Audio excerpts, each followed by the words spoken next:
Passemos ao próximo assunto, muito pouco agradável, digamos assim, de resto foi um dos assuntos da abertura deste jornal de domingo, tem a ver com a recente onda de assaltos na capital do país. Conceição, na sua opinião, e aqui mesmo só quase uma questão de opiniões, não é? O que é que se está a passar? Não sei. Não sei. Agora, eu penso que precisamos de olhar para a questão do acesso. Estamos preocupados com a violência da criminalidade. Não sei se essas expressões são necessárias, as duas. Mas o que tem acontecido agora é realmente como chama isso? Matanças, alvejar cidadãos durante o dia. Bom, eu não sei. Eu penso que é preciso...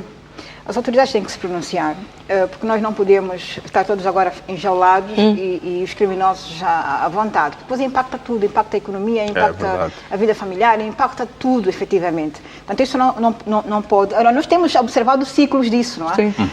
De tempo a tempo, portanto, há uma altura em que a polícia aperta, reduz, depois... Quer dizer, é preciso que a polícia também crie aquele mecanismo de estabilidade, para que não haja esses momentos sempre que ele tem de sair e fazer um aperto maior e depois desapertar. Isso não pode ser assim, tem que haver uma gestão mais estanque. Mas a grande preocupação tem a ver com o armamento, o acesso ao armamento. Segundo a SEI, algumas das armas que foram destes últimos 2 dias não são armamento, portanto, novo, portanto, alguma coisa já antiga, séries mais antigas, o que remete a que eventualmente não seja da corporação, como muito se especula, sim. Poderá estar, ou ainda temos que referir ainda ao processo de, como é que chama desarmamento isso? Desarmamento da população. O desarmamento, estamos já na fase progressiva. Devíamos estar... Quis reativar esse processo. Ele não esteve desativado, penso, não está desativado, não tem ação, penso. O comandante virá certamente pronunciar sobre isto. Mas, segundo os primeiros pronunciamentos, na altura em que se iniciou esse processo, terminava a fase voluntária e passar-se-ia à fase coerciva, que depois disso não vimos mais nada. Portanto, e pelo que vamos observando de informações que têm a ver com o tipo de armamento, remete ainda a um armamento ou antigo ou muito que entra pela fronteira, talvez do Congo. Pronto. Portanto, é necessário que isso seja visto, porque para além desta criminalidade de alvejar um cidadão e outro, podemos estar aqui a permitir a criação de milícias. Isso é um pouco pior, que de resto também já faz moda um pouco por África. Portanto, penso que é a altura de haver dados mais concretos, mais estruturantes em relação ao que se faz a nível do trabalho da polícia, de estudos que está a ser feito, do que é que nós estamos a falar, porquê desta onda periódica de criminalidade tão violenta, o que é que poderia, quais são os pressupostos que estarão na base disto. Porque depois aqui uma questão. Normalmente atira-se sempre a culpa ao cidadão. Porque vai ao banco, tira a soma de dinheiro à voltada, e tanto a culpa é sempre do cidadão. Portanto, é preciso não martirizar tanto assim as pessoas, quer dizer... Até porque têm liberdade, não é? Cada pessoa é livre de ir ao banco levantar dinheiro. É que muitas das vezes as pessoas nem têm... Por exemplo, os últimos incidentes, não houve nota clara de que foi por estar a portar-se de grandes somas de valores. Portanto, acho que estar a atribuir culpa aos cidadãos incautos e honestos... Nessa situação são sempre vítimas, não é? Exatamente. As pessoas que são situações que temos... Betty, a ação colocou aqui uma questão muito importante e é por aí que eu vou pegar precisamente nas causas. E também falou de algo que parece que são episódios cíclicos, não é? As tantas começa a acontecer e acontecem muitos, depois para e volta a acontecer. O porquê deste enfim... Primeiro é preciso dar deste fenómeno. É de facto uma situação preocupante na medida em que vemos na semana que terminou ontem, no caso, 2 altas patentes aqui da Polícia Nacional terem vindo ao público, ou seja, a Polícia Nacional engajou 2 comissários para virem, de facto, nos informar que a situação está controlada, mas é preocupante, isso é um facto, né? Quer aqui na vossa estação televisiva, como na vossa concorrente, no caso, tanto disse isso. Ora, mas é fundamental... Disse isso, no mesmo dia houve mais uma situação, no dia seguinte mais 2 ou 3 casos. Sim, são, mas reparem que não é uma situação ao total descontrole daquilo que é a Polícia Nacional, pelo contrário. Mas se repararmos em termos numéricos, eu acho que Luanda em particular, por ser aqui, no caso, um Eldorado, todo mundo quer vir para Luanda, enfim, devia ser olhada de forma diferenciada no que a segurança pública nacional diz respeito. Repare, nós temos aqui em Luanda aí perto de 19 mil efetivos.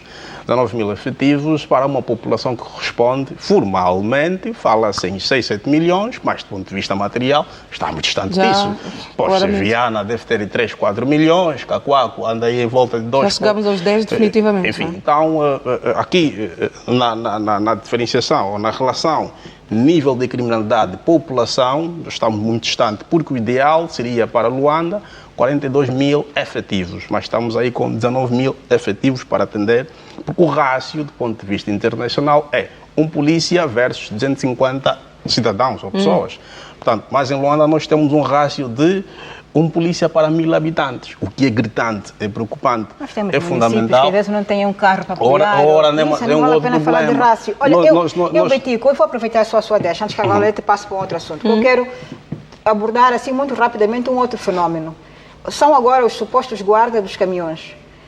Imagens de cidadãos civis, e devem ser civis, penso que não são ligados à corporação, com armamentos arcaicos, flechas, enfim, para proteger a mercadoria. Ou seja, que autorização têm essas pessoas, essas empresas, para permitirem esse tipo de guarda, portanto, de mercadoria? Ou seja, se tiver a atravessar um cidadão a correr, ou se estiver sob efeito estupefaciente, alguma bebida alcoólica, e estiver a falar um pouco mais, der sinal a essas pessoas de que quer assaltar, é logo alvejado, com flecha. Nós também não podemos estar agora num estado de natureza, em que todo mundo pega e faz defesa própria dos seus interesses, no estágio em que as últimas imagens... É possível, Betico, é possível que estas entidades ou estes empresários possam obter esse tipo de autorização para o uso destas, como diz a ação? Podem se solicitar quando? Aqui? Não. A Polícia Nacional a fazer a salvaguarda, o interesse, portanto... Podem ser civis, não funcionários com zagaias e flechas, isso não pode ser. Isso é abadorismo. Portanto, não, isso é crime. Sim. Isso é crime. Não, isso não pode ser permitido. Não podemos ter o país numa situação desta. Não pode ser permitido. Por favor. Pois, então, dizia... Os números em Luanda estão muito aquém daquilo que podemos esperar. Tal como disse, 19 mil efetivos, devia ser 42 mil, o ideal é isso. Portanto, temos aí perto de 108 esquadras, também devia ser mais. Por esquadra temos muito menos daquilo que se espera.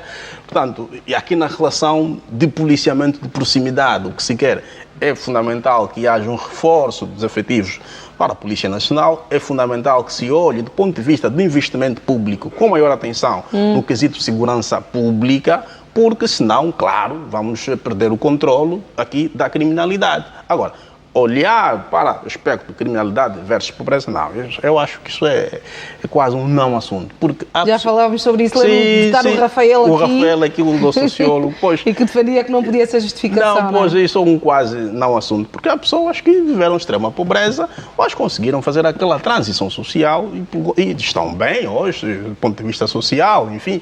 Então, esta causa é feita mas isso não basta, vimos aqui dizer agora, também, se justifica ou não justifica outro a pobreza. Detalhe, uma análise só um outro detalhe, deixa-me só, se faz favor. Que não se pode também retirar. Sim, a questão também Sim, o Rafael também dizia que não estavam desassociados. A questão também das assimetrias regionais também aqui é chamada. Porque as pessoas veem Luanda como seu Eldorado. E vêm cá, não conseguem atingir os seus intentos, os seus objetivos, partem para aquilo que é de facto a delinquência. Repare que o crime que ocorreu recentemente na Via Expressa, todos os miliantes aí envolvidos são provenientes do município da Ganda, de Benguela. Repare que a pessoa que perpetrou o tal cabecilha, o chefe do grupo, foi apanhado já no Lubango, porque o jovem que terá dado pista, sobretudo sobre o percurso, era trabalhador daquela empresa, portanto, comunicou ao primo, com mais 4, 5 no caso, e, portanto, saquearam aquilo. Olha, para dar nota aqui, a polícia tem o controle efetivo aqui da criminalidade a nível de Luanda, e não só. E, aliás, como vimos, todos esses crimes estão esclarecidos. Até aqui, todos estes. Menos os últimos. A Via Expressa está, da senhora que vimos no vídeo a ser interpelada, e foi, de facto. Mas a questão não é esclarecer. Na manhã, exato. Esclarecer é importante. Importante mesmo é prevenir, porque depois não, evitar, não é? E nós, os dados que nós apresentamos aqui, visam, sobretudo, a prevenção da criminalidade.